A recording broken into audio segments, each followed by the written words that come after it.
হযরত শাহজালাল আন্তর্জাতিক বিমানবন্দরে তৃতীয় টার্মিনালে অবতরণ করলো প্রথম বিমান। প্রথমবারের মতো বিমান বাংলাদেশ এয়ারলাইন্সের একটি ফ্লাইট এই টার্মিনালের বোর্ডিং ব্রিজ এবং ভিজুয়াল ডকিং গাইডেন্স সিস্টেম ভিজিডিএস ব্যবহার করেছে। 4 আগস্ট সকালে রোম থেকে আসা বিজি 356 ফ্লাইটটি অবতরণের মাধ্যমে এই ঐতিহাসিক কার্যক্রমের সূচনা হয়।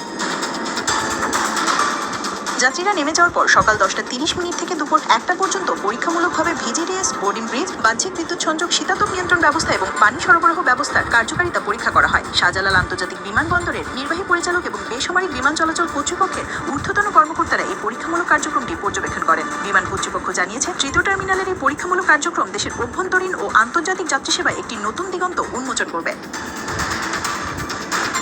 2023 সালের 7 অক্টোবর হযরত শাহজালাল আন্তর্জাতিক বিমানবন্দরের তৃতীয় টার্মিনাল উদ্বোধন করেন তৎকালীন প্রধানমন্ত্রী শেখ হাসিনা। এদিন তৃতীয় টার্মিনালের সফট ওপেনিং করা হয়। উদ্বোধনের আনুষ্ঠানিকতা শেষ করার পর সেদিনই নবনির্মিত টার্মিনাল ব্যবহার করে বিমান বাংলাদেশ এয়ারলাইন্সের একটি বিশেষ ফ্লাইট ঢাকা ছাড়ে।